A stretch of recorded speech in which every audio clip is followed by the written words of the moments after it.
It's time for Pure Performance.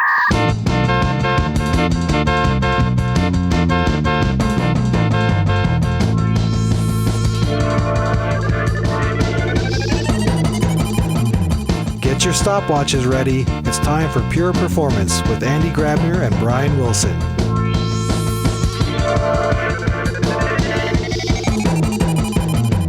Hello, everybody, and welcome to another episode of Pure Performance. My name is Brian Wilson, and as always, I have my really annoying co-host who I really can't stand, but today's opposite day, so none of that's true. Andy Grabner, how are you doing today?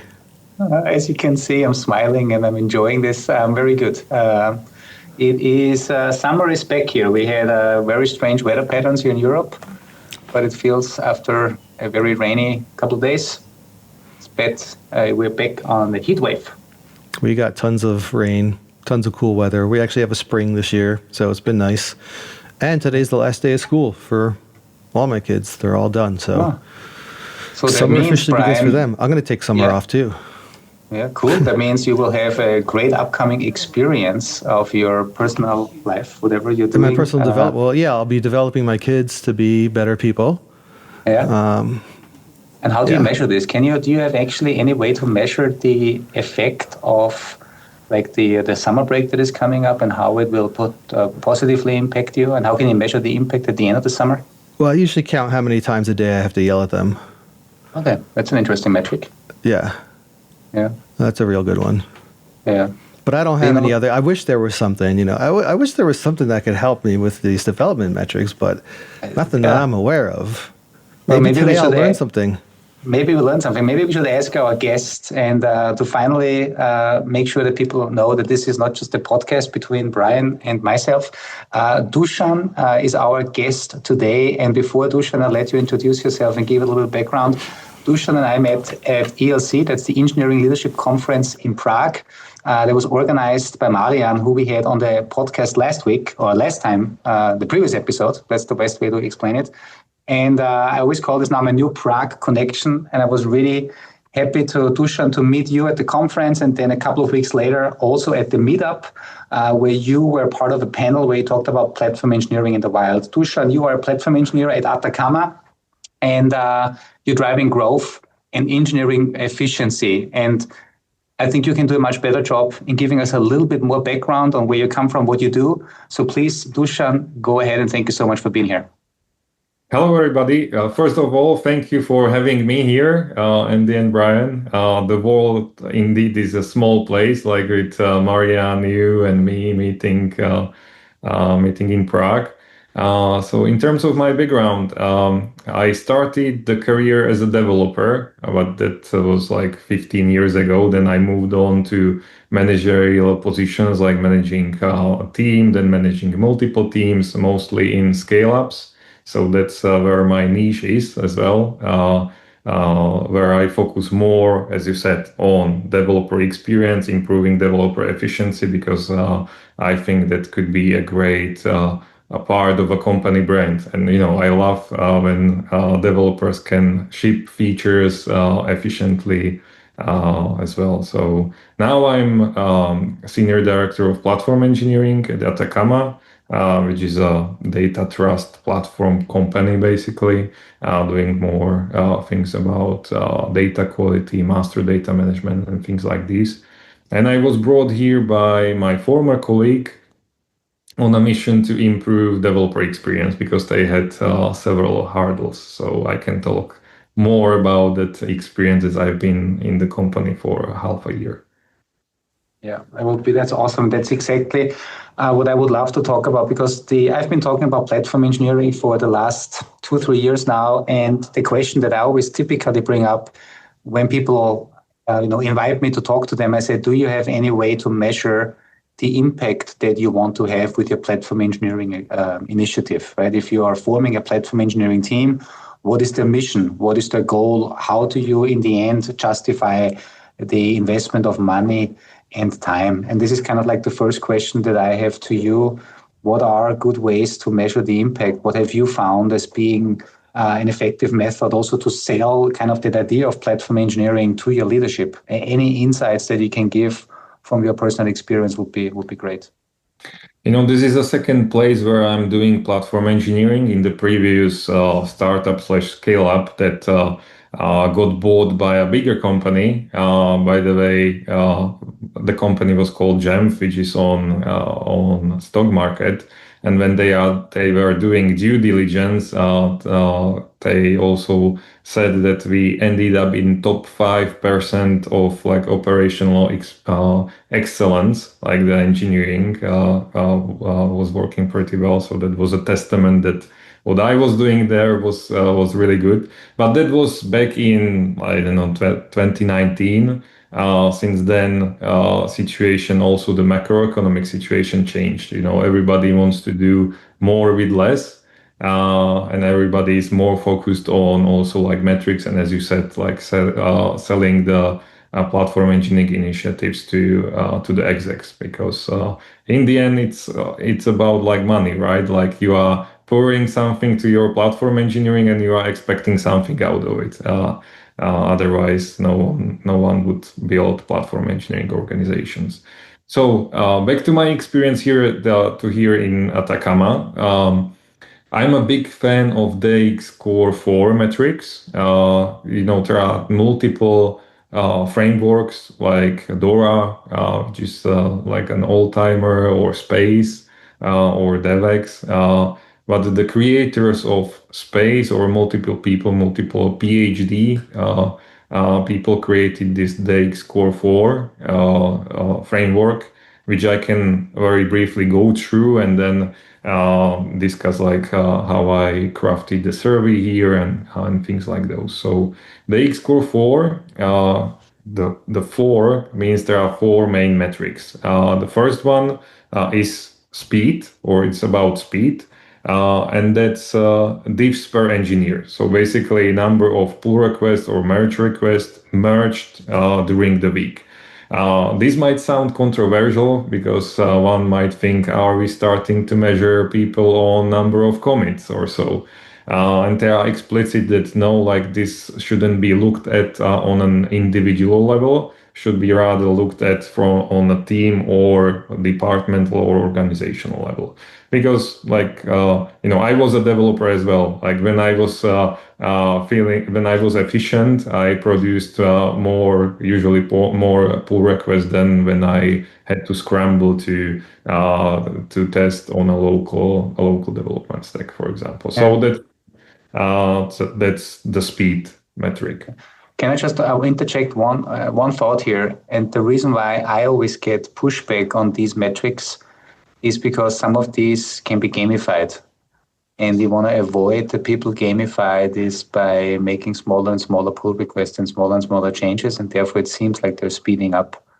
And so this is why I'm glad that you mentioned this is not necessarily on an individual level, but it's more on a team or an organizational level, so that you can actually see if things are improving. But do you also then kind of bucketize the change scope? Because you can probably not put every single pull request into the same bucket, because a pull request on a text change on a UI might be different than implementing a new backend service. Is this something where you bucketize and then look into this? That's true. On the other hand, as you said, like I'm emphasizing the size of the pull request, so it's not like too. And to your point on gamification, the DX Core 4 metrics are crafted in a way that they work together. So if you game or if you improve or have more pull requests, perhaps your quality goes down because you are not implementing tests in your pull requests. Yeah.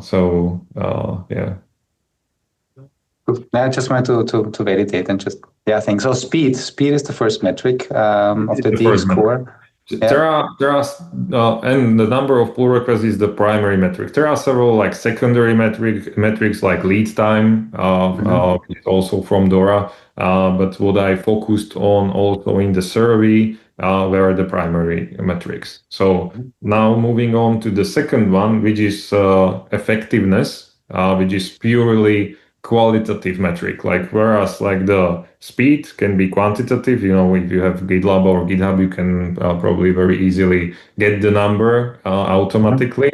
Whereas like effectiveness is basically computed from 10 questions, ranging from documentation. How is documentation impacting your productivity?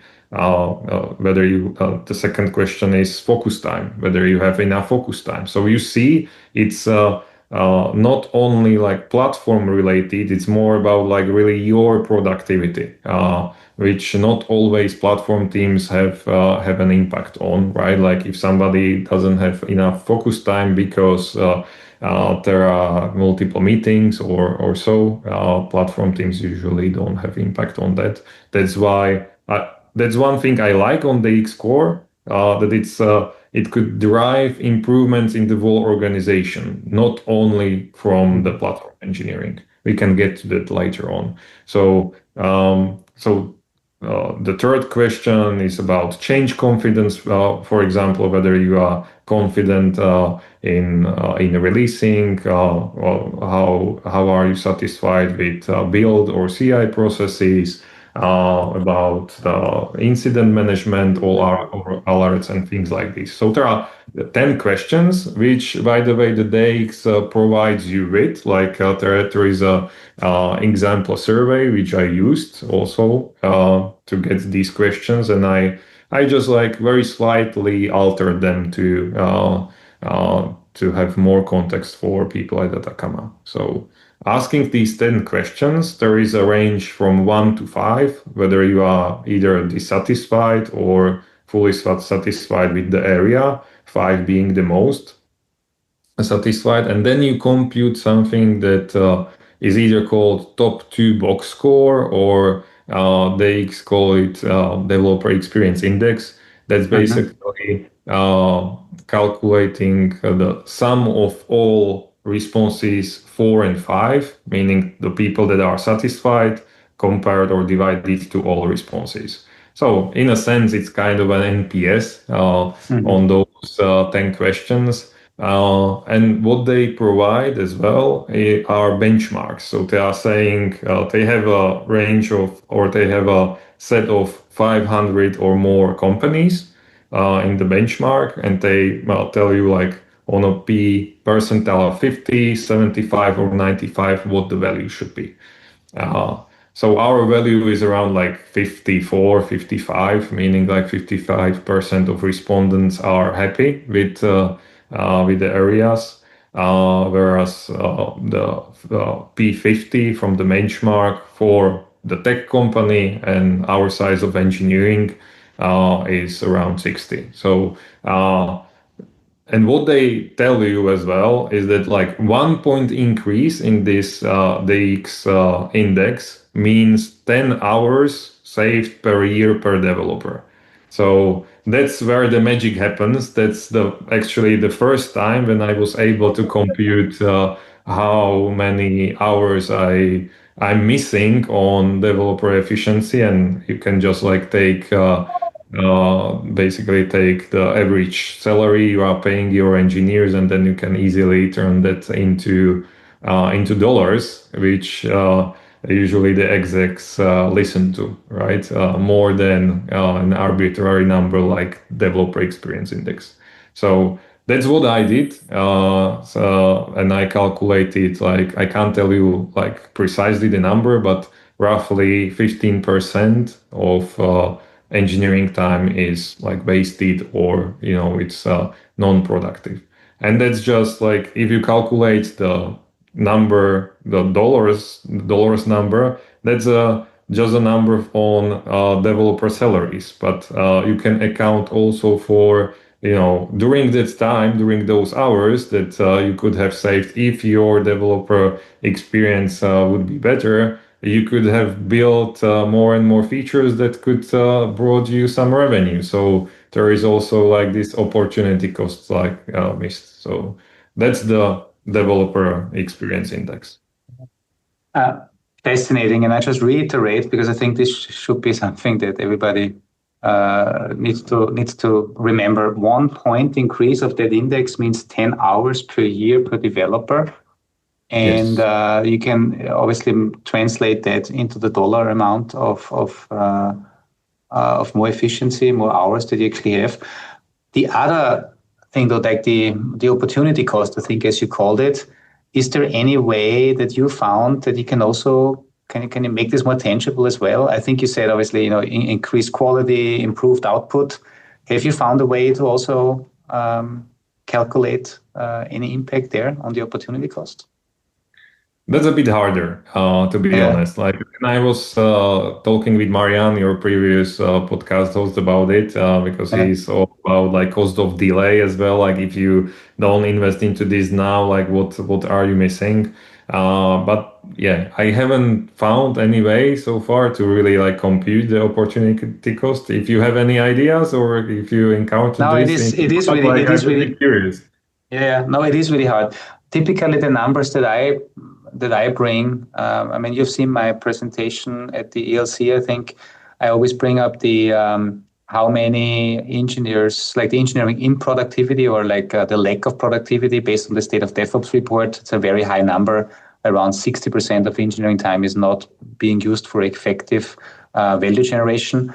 But for me, the second number that I always bring is more relevant almost, because if you're providing bad developer experience, 36% of the developers that have been surveyed are considering leaving an organization, which means in the current world that we live in, we cannot afford losing the best and brightest engineers. And I was at Red Hat Summit 2 weeks ago in Boston, and one of the keynote speakers, they also referenced another study that by 2027, 90% of engineering organizations, 90% of them will face an IT skill shortage, especially as we are building these new, cloud native, AI-driven systems. And so if you have an engineering organization and you're ineffective, inefficient, it costs you more money, but you're also potentially losing the best and brightest, which means you're falling further behind on having engineers that actually can give you this competitive edge. And I think that's, for me, it was also mind-blowing, like how fast we can lose people. Yeah, I can relate to that. Like, if you are not productive and you are a senior, then after some time you are frustrated and you leave, right? And then the company needs to hire somebody else, invest into onboarding. That's a lot of money as well. And for sure, like developer experience has an impact on retention. Like the company that I was mentioning at the beginning, like ending in top 5%. My experience there was that we also created some or published blog posts about like how the developer experience is at that company, and I used it during interviews, or I even had people coming to interviews saying, "Oh, I read that blog post. I see your SDLC is great here. Like, tell me more about it." So it's also can become a part of a company brand, not only for increasing retention. Yeah. For our listeners, I just want to quickly also highlight, you talked about these DX core 4 metrics. To get more information, check out the description of the podcast. We put a link to the getdx.com website. That's basically, I think, the public website from the research and all of these methodologies. And they have a great blog post that also explains what the DX core 4 metrics are. And so I just wanted to reiterate, because in the beginning we just talked about these 4 metrics. Folks, as you know, we always have the stuff in the description. Now, so you've done the survey. Can you give me a rough idea on Ataccama? How many people have filled out that survey? So the department I'm working in has around like 110 developers, but unfortunately the response rate was about 52 or 54%.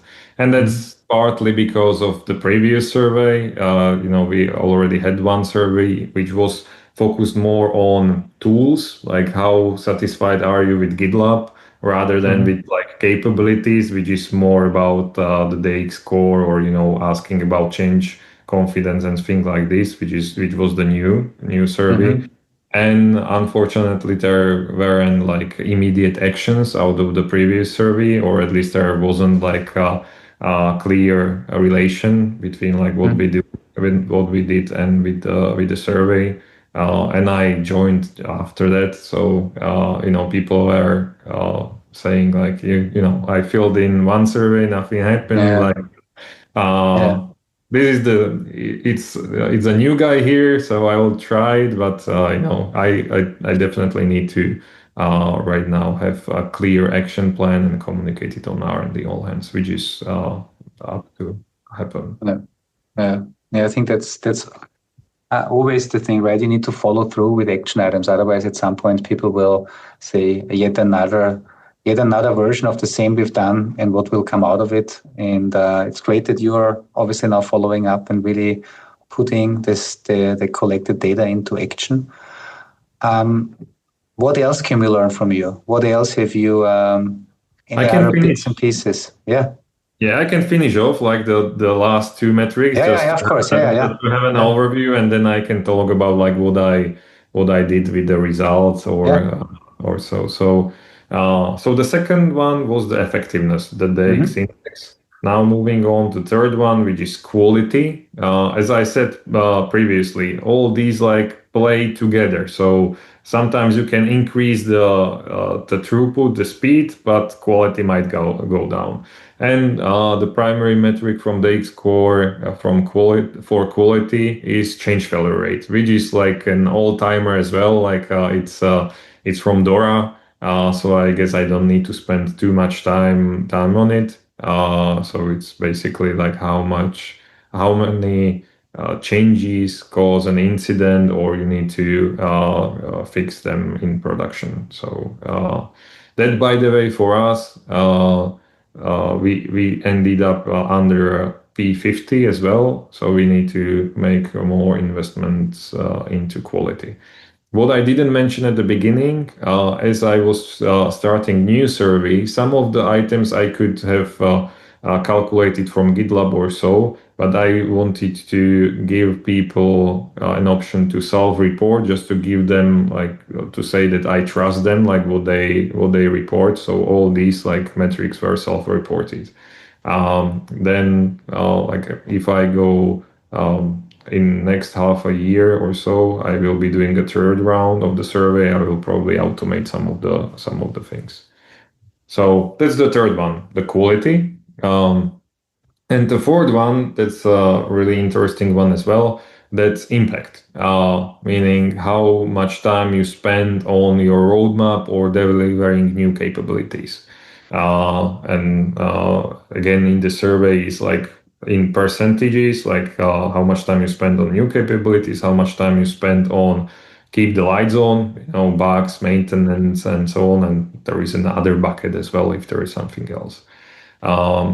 In good organizations, and that's my experience from the past as well, investment into your roadmap, which should contain both product things and engineering initiatives, should be around 60%. Good organizations have it around like 65 or 67 is the P95 benchmark from the X score. Why this matters is that like if you have a lower score than those like 60%, it means that you are not investing your time into your most important or revenue bringing initiatives, because like presumably you crafted your roadmap around the most important items. Temporarily it can go like lower than those 60%, because if your customers churn because of stability or bugs, it wouldn't be wise to just like deliver new features and not focus on fixing bugs. So for some periods of time, or depending on the product or where the company is as well, it makes sense to invest less into new features and more into like keep the lights on. Sometimes those initiatives to improve the quality end up on a roadmap as well. So it depends like how you measure it. But this is also an important metric to look at. I think for me, what was very important now here, because initially when I hear roadmap, I typically think about, and people think about new features, but you also said also engineering work. So investing in, I don't know, better processes, better tooling, improved platform. So it means everything that supports then the engineers as well. How did you typically measure that time? Do you just look at tickets and you say how many tickets and how much time was booked on the tickets for, let's say, bug fixing maintenance versus investing in technical debt or investing in new features? Mhm. This was self-reported for now, but in previous organizations, how I calculated it is we were using Jira as many people do, and I calculated it from lead time. So I had different issue types, right, like stories, bugs, tasks, and so on. Many of those were linked to epics, which were linked to roadmap items. So I had all these like parent-child relationships, so I could tell like whether that task or that story contributes to a roadmap item or not. And then basically I just calculated from the first in progress to done, the lead time, excluded some if a ticket was blocked, and calculated then the ratio between some of those lead times for roadmap items and some of the lead times for others. By the way, Marian has a handy tool which he open sourced that can connect to Jira, that can calculate all of this. Cool. We should make sure to link this tool as well in the podcast. Let me just make a note quickly here. Links for show notes. There you go. And we'll talk with Marian. Yeah. Or I can send it to you afterwards. Yeah, that would be nice. Yeah. So now that you are, I think you said, right, you did the survey, you do the analytics, you present back the results. What do you think? And I know you can only tell so much about what you do internally and what the action items will be, but can you tell me some of the action items? What will you do to improve the situation, and what can you attribute then to quote unquote platform engineering? Mm-hmm. So as you said, I put together the results. It's on one Notion page that I shared with a few people. It was quite eye-opening. Also for the CTO, I usually don't share just the results without actions, especially to execs. But our CTO was so curious that he wanted to see the results. So I went through the results with him, and yeah, it was eye-opening that we really have a gap and we need to do something about it. So right now, I'm in a situation that I'm preparing a pitch, like what to do with it. There are several options, ranging from investing some portion of time of my teams to improving developer experience. By the way, like from those categories, from those questions, the worst were documentation, that people can't find things. The second was cross-team collaboration, as we have system pretty like tightly coupled, and many features can be delivered only like when 2 or 3 teams work together. And the third one was local development experience. That's partly why I was brought here, because there were really like struggles with local development experience, meaning the whole stack was running on laptops and you can't even run Zoom, for example, because it ate all your memory and CPU. So there is more of a push to remote development environments here. So there are these hurdles like specific to Ataccama. But right now, as I said, I'm doing more of a product discovery with product manager here, as well, like where we can invest with documentation, as I spoke with a few people on a conference I was attending last week in Budapest. It's more about AI, right? Like we are living in an AI age. It's not about like having a clear documentation. It's many organizations are doing it in a way that they build an AI bot that first responds to people people's questions on platform engineering support channel. So there are these areas that I need to spend a bit more time in to know like what we can like deliver. But overall, I want to pitch basically these initiatives, perhaps a part of the roadmap, or the company is also driven through OKRs or goals. So we have goals per quarter. So I was talking with the CTO that we will probably put like improving developer experience goal on our as a target for the next quarter. So that helps with alignment as well with all the stakeholders. And what I was mentioning before as well, like with the focus time, for example, it's not necessarily only on platform engineering. So I'm going to share it with all the VPs and basically derive some improvements also like locally in feature teams, because some improvements could be done like there. Some improvements are more on the enablement side from the platform engineering, but together I believe like if you couple these two, it could mean a good improvement. Which when I run the developer survey again, I will be hoping for an increase in some of those metrics, so I could say yes, like these initiatives really made a dent in developer experience, and we improved. Like if you get it to like numbers extreme, let's call it that way, like you can easily calculate, yes, I'm going to spend, let's say 30% of our roadmap. I will calculate how much money that is, like for half a year, then run the survey and again calculate the gain, right? Or expect some, let's say 10 points improvement in developer experience index, and that is some amount of money on developer salary. So in the end, like it's only a numbers game. Yeah.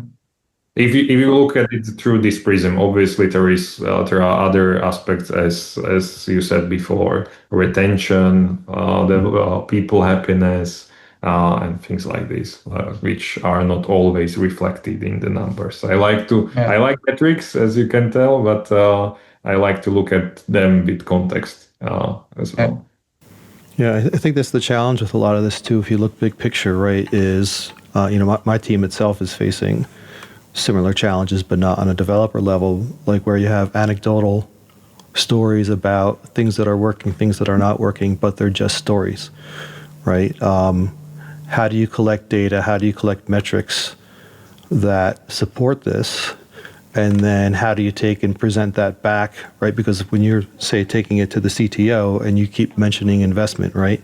Investment could be time, it could be money, even money could be part of the time. If we need to make these improvements, we might, same thing we saw with DevOps transitions back, years ago, is we need to slow things down so that we can make these improvements so that we can speed up later, right? And no matter what you're going to the higher level with, you need to be able to show before and after.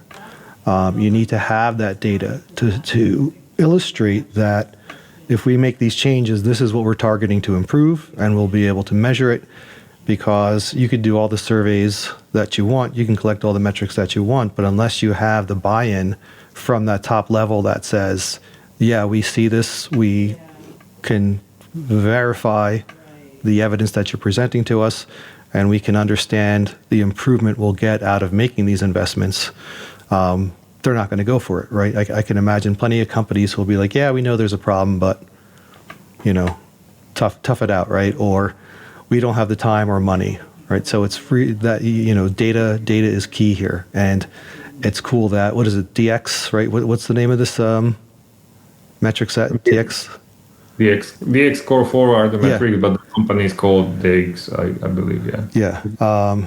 It's so important because that there is a framework to prove the stuff out, right? And to show this. So I'm actually going to be looking into it, see if any applies to us, but I don't know if it will. But it's a challenge, right? You have people on your team, especially if you're a people leader. You hear their, what's working, what's not working, but how do you collect the information to take action on it, right? So it's really enlightening stuff, and it's really glad to hear that people are looking into it and taking action on it. Yeah, that's why there is definitely a point in what you are saying, like really sell it to executives with stories and what they are getting from the investment. What I would add, sometimes it is also about selling it to your teams that you are managing, because Right. what I experience is, I have a team that. A big portion of the roadmap is focused like internally. We need to upgrade the GitLab, or we need to do something with the hardware, which is fair, right? Like I don't want a team that spends a lot of time on keeping the lights on with these tools.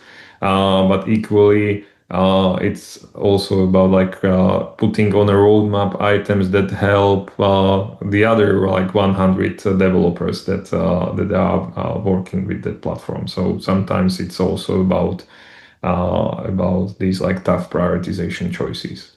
And last point. The survey that I ran was not only about these DX Core 4 metrics. I included some of the questions that in the end confirmed the numbers that I got from the DX Core 4. So, for example, I added a question: how much time a week do you spend on troubleshooting platform or platform services? And there were obviously ranges, and people picked, and I then calculated again time wasted and money, and it was interestingly very close to what I got from the X Core 4. So that confirmed me that probably the calculation and what the X Core 4 or the X company is saying, that 1 point equals 10 hours saved, is probably right.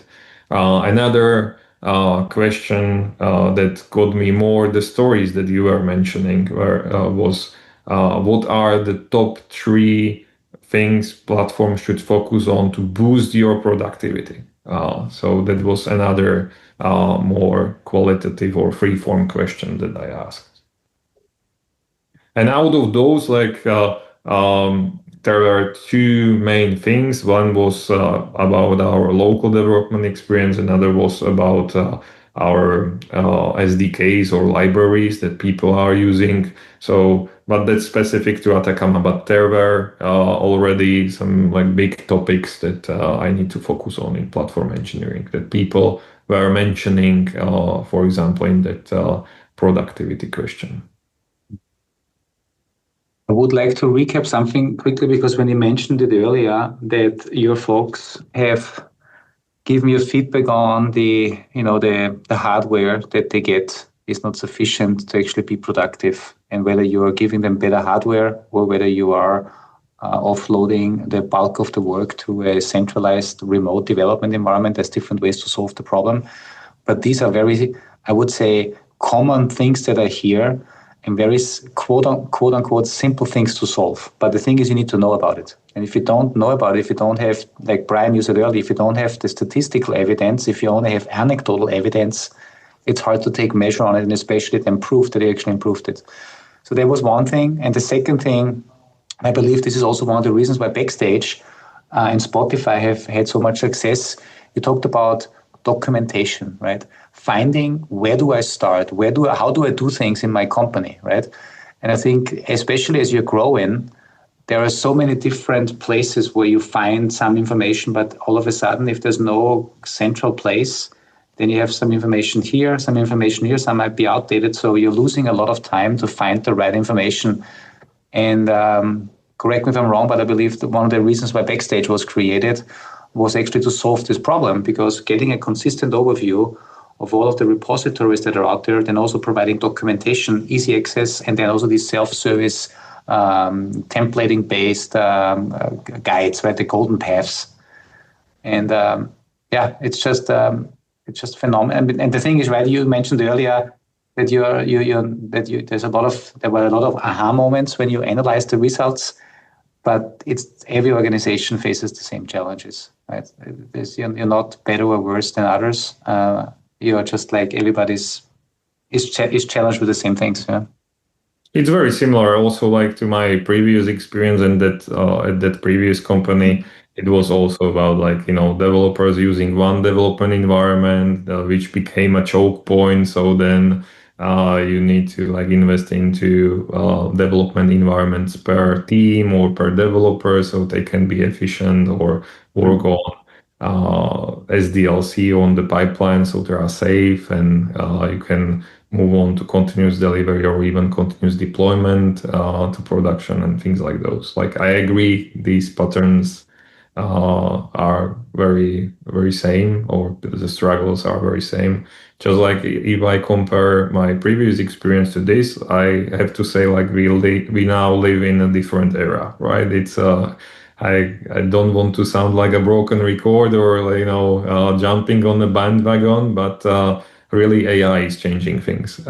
So if something like worked in my previous company, I'm now trying to look at things through AI glasses or AI prism, like creating, perhaps, as I said, solving the documentation problem with AI. Because instead of focusing on having a single place where the documentation is being put, many times it's repositories, Notion or Confluence, some technical designs are there, some comments in Jira are precious or goods, right? And if you feed all of this to an AI model or build an AI assistant, it could be a great way to solve the documentation. I haven't done so yet, so I can't tell you from my personal experience, but I talked with a few great guys at the conference I was last week, and they are solving it pretty much like that. Yeah. By the way, it's so funny. I was in Budapest as well last week. You were on the craft conference? No, I was at a different call. I was at the observability days on Wednesday. But would I have known that you were in Budapest?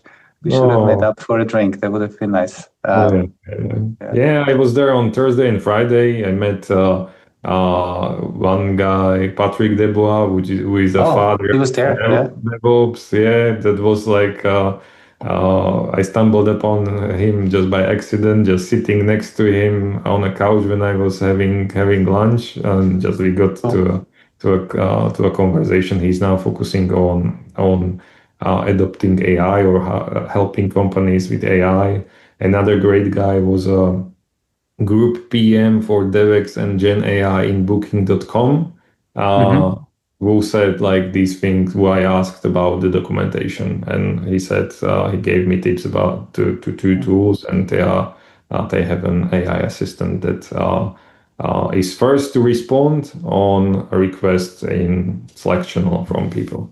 Yeah, I mean, I've also seen this now at different conferences. I remember a KubeCon in London where I think it was it eBay or somebody else? They were on stage. It was an observability related topic, and they basically said, not everybody is an observability expert. So what they have done is they basically, using MCPs, the Model Context Protocol, to connect to the backend systems, and then they're using some of the AI agents to then give developers answers about common questions that can be answered by looking at observability data, but the AI models know how to look at this data.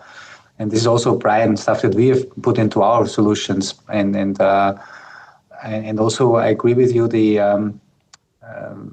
like collecting everything and putting everything in one single place will not work, because there's different places in an organization where certain information makes sense. Like Brian, we internally use heavily Slack, where there's a lot of discussion. I think a lot of tribal knowledge in Slack. On the other side, we have Stack Overflow, then we have Confluence, and I'm sure we have many other platforms. And ideally, I can have an AI agent that I ask a question, and that AI agent goes out and finds the relevant, up-to-date information and presents it to me. Do we have that coming? Because I just saw plenty of examples this week where it was like, I looked here, and then I actually found it in Stack Overflow. That's exactly, I mean, that's a fantastic point. And I did hear you, Dušan, earlier when you talked about the AI component bringing these things together. That alone is a fantastic idea. Cool. Yeah. So AI, and thanks for the reminder, because also thanks for the explanation. AI is going to change the game because we can solve certain problems in a different way, right? Because the AI can do the hard job, meaning fetching all this data from different sources and providing it to us as a human, so that we don't have to spend the time to find 5 different sources and then make sense out of it. Yeah. So. Another example I have, like I used like one product from one startup in previous work, and the founder founded a new company which basically like connects to your GitLab, to your observability tools, and so on, and is on a mission to basically auto-resolve incidents. From that. So like if one of the questions in the DX Core 4 is about incident management, like how your developer experience can improve if an AI provides you with a possible root cause of an incident, so that's a tremendous impact. Yeah. I mean, that specific use case is, I guess, right where Brian and I have been for the last years, because that's one of the problems we've tried to solve in our company with our observability platform, to provide not only impact, but also root cause information. And you're right, that is one of the game changers. And so many more things are now possible with the new agentic AI systems. Yeah. Dušan, we are unfortunately almost at the end of our time budget that we have here, and I'm keeping track of that metric. Any final words, any final thoughts, anything you have not mentioned yet? Yeah, I would just like say, take a look at those DX Core 4 metrics. As I said, it's for the first time. It helped me calculate the waste, or like to put a number on developer not being productive, which can open the door to execs or to interesting discussions. But the metric itself is not enough. You need to have a story, as Brian said before. Yeah. Cool. Yeah. When we will add all the links to the description of the podcast, as we said. And if you could follow up with me with the tool from Marian, that would be awesome. Otherwise, I'll ask him. But if you have it handy, that would be great. Yeah. Okay. Brian, what are any final words from you? No, what I'm obsessing over now is an AI to bring all of our knowledge base together. Totally missing the point, but no, it's part of the efficiency, right? And that experience, No, I think this is great. As I said before, I think, having that, the ability to measure this stuff, and, you mentioned early on, Dušan, that, it's another survey. We didn't really see much coming out of it the first time, right? So being able to turn things around and show your team that, no, we are going to take action, right? In this case, you're presenting to the CTO, right? And making sure to communicate to the team, I'm not just doing this for myself. I'm bringing this up to other people. We're going to present. We're going to try to tackle this stuff. We're going to try to make this stuff better. So keeping transparency between, in both directions from that side is key. But, I think it's a really good trend, because too often it's just keep working and get the stuff done, as opposed to, we got to keep working through this, but we care about you and we're trying to make improvements. And this is all the stuff that's going to help us make improvements to make work better, to make it more enjoyable. And obviously, anybody with a head on their shoulders knows if your workers are happy, they're going to be more productive. They're going to be more efficient. They're going to be getting better things out, right? And then the company will benefit as a whole from that. So, yeah, I totally on board with this kind of stuff. And thank you for sharing it and sharing it with our listeners. Exactly. Thank you for having me. Yeah, thank you. And with my new Prague connection, I'm pretty sure we'll keep this connection open, which means I'm sure our paths will cross whenever you make it to through Linz. Let me know. You're going to have to go to Prague more, Andy. Or go to Prague more, yeah. Both sides will work, yeah. Cool. Yeah, for sure. Thank you. Thank you so much. Thanks everyone for listening. Bye-bye. Bye. Bye-bye.